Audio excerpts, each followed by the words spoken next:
जननी जन्म सौख्यानां वर्धनी कुल संपदां पदवी पूर्व पुण्यानां लिख्यते जन्म पत्रिका मूषिक वाहन मोदक हस्त चामर कर्ण विलंबित सूद्र वामन रूप महेश्वर पुत्र विघ्न विनायक पाद नमस्ते सूर्याय च सोमाय मंगलाय बुधाय च गुरु शुक्र शनिभ्यश्च राघवे केतवे नमः உலகெங்கும் வாழக்கூடிய என்எக்ஸ்ஜென் நேயர்கள் அனைவருக்கும் வணக்கம். நான் உங்கள் டாக்டர் வி ராஜ்குமார் சிவாச்சாரியார் பேசுகிறேன். எல்லாரும் எப்படி இருக்கீங்க? நலமா இருப்பீங்க நம்புறேன்.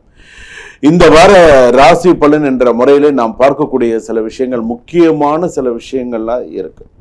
யார் யாருக்கெல்லாம் என்னென்ன பிரச்சனைகள், எப்படி நீங்க சந்திச்சு வெளியில வர போறீங்க, இந்த வார ராசி பலன் என்னென்னலாம் வரப்போறது, எப்படி எல்லாம் இருக்க போறீங்க, என்னென்னலாம் செய்ய போறீங்க, யார் எந்த விஷயத்துல மாட்டிக்க போறீங்க, யார் எந்த மாட்டின விஷயத்துல இருந்து வெளியில வர போறீங்க, யாருக்கு புதுசா இடமாற்றம் வரப்போறது, யாருக்கு தடுமாற்றம் வரப்போறது, யாருக்கு அதாவது எதிர்பார்த்த இடமாற்றம் கிடைக்காம ஏதோ ஒரு ஊர்ல ஏதோ ஒரு இடத்துல போய் வேலை பார்க்கக்கூடிய ஒரு சூழ்நிலை யாருக்கு வருது, யாருக்கெல்லாம் அபவாதம் வருகிறது. அபவாதம் என்றால் கெட்ட பேர் யாருக்கெல்லாம் இருக்கு, நல்லதே செஞ்சும் கெட்ட பேர் வாங்குறவன்லாம் இருக்கான்.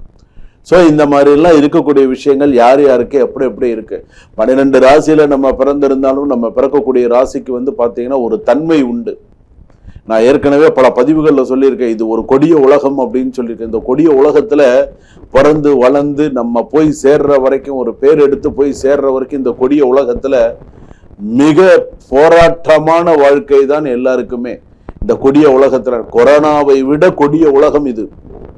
உங்களுக்கே தெரியும், நான் சொல்லணுங்கிறது கிடையாது. இந்த எப்படியாப்பட்ட உலகத்தை நம்ம வாழ்ந்துட்டு இருக்கோம் அப்படிங்கிறது உங்களுக்கு தெரியும். சில பேர் எங்கேயாவது போய் இந்த ஊரு, அதாவது இந்த ஊரை விட்டு இன்னொரு ஊருக்கு போனாலும் நீ இதே பிரச்சனையை தான் நீ சந்திப்ப.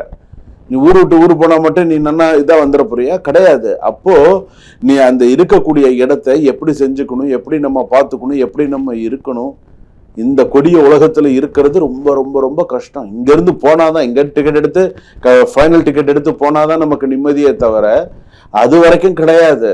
அது வரைக்கும் நமக்கு என்னென்ன வரும், எப்படி எப்படி சோதனைகள் வரும், எப்படி எப்படி உபாதைகள் வருங்கிறதெல்லாம் தெரியாது.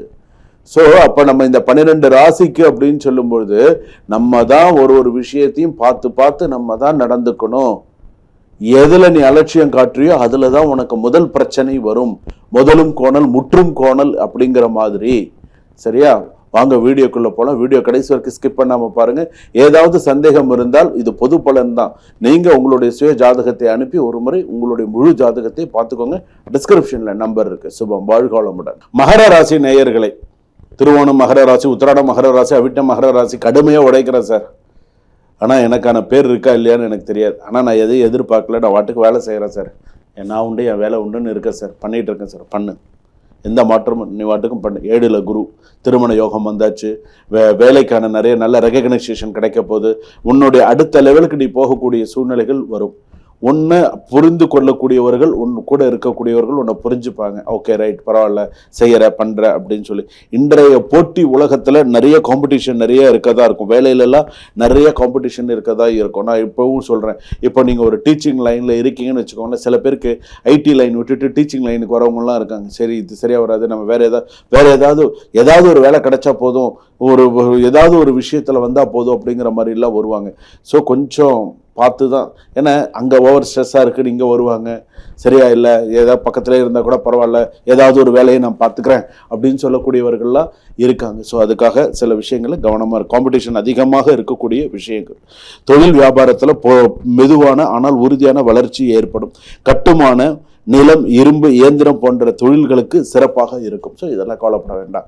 ஓரளவுக்கு சக்ஸஸ்ஃபுல்லாக சில விஷயங்கள் வரும். புதிய கூட்டாளிகளை தேர்வு செய்வதில் கவனம் தேவை. புதிய கூட்டாளிகள், புதிய சில விஷயங்கள்லாம் கொஞ்சம் கவனமாக பார்த்து பண்ணுங்க. குடும்ப பொறுப்புகள் அதிகரிக்கும். பெரியோர்களின் ஆசீர்வாதம் கிடைக்கும். வீட்டில் சுப நிகழ்ச்சி, சுப பேச்சுக்கள் நடத்தலாம். ஸோ நிறைய நல்ல விஷயங்கள்லாம் நடக்கும். ஒன்று, குடும்பத்தில் இருந்த சிறிய மனக்கசப்புகள் குறையும். கெட்ட மனக்கசப்புகள்லாம் குறைஞ்சு ஓரளவுக்கு சந்தோஷமான சில செய்தி. கணவன் மனைவி உறவு நல்ல புரிதல் இருக்கும். குழந்தைகளால நல்ல பேர் இருக்கும். ஸோ கொஞ்சம் அலைச்சல். 2 கணவன் மனைவி வேலைக்கு போறீங்க அப்படின்னு சொன்னா கொஞ்சம் டென்ஷனாக தான் இருக்கும். இந்த வாரம்லாம் கொஞ்சம் ஏதோ அறக்க பறக்க தான் சில விஷயங்கள்லாம் ஓடிட்டு தான் இருக்கும். இருந்தாலும் பார்த்து சில விஷயங்கள் பண்ணுங்க. தேவையற்ற கோபத்தை தவிர்த்தால் உறவு வலுப்படும் அப்படின்னு சொல்லலாம். ஸோ உறவு வலுப்பட்டு ஸோ நல்லா சிறப்பாக இருக்கும். சொத்து தொடர்பான விஷயங்களில் நல்ல முன்னேற்றம் இருக்கும். பழைய பணம் திரும்ப கிடைக்கிறதுக்கான வாய்ப்பு இருக்குது. தேவையற்ற செலவுகளை கட்டுப்படுத்துவது நல்லது. வீண் செலவுகளை நீங்கள் எப்போது செலவு பண்ண மாட்டீங்க, சிக்கனமாக தான் இருப்பீங்க. கோவில் குளம்னா கொஞ்சம் போவீங்க, செலவு பண்ணுறதுக்கு உண்டு. மற்ற விஷயங்களில் கொஞ்சம் பார்த்து தான் பண்ணுவீங்க. இருந்தாலும் ஆடம்பர செலவுகள் வேண்டாம். இந்த வாரத்தில் கொஞ்சம் கவனமாக இருங்க.